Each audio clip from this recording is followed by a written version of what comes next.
How to hard reset Realme Narzo 20. Step 1. At first, you should turn off your smartphone by pressing the power key for a few seconds. Step 2. Then hold volume down and power button for a couple of seconds. Step 3. Let go of both keys when Realme logo shows up on the screen. For further detailed guide, please check the link in the description. There you will find further steps on how to hard reset your smartphone.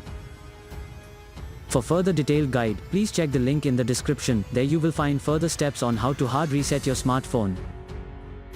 For further detailed guide, please check the link in the description. There you will find further steps on how to hard reset your smartphone.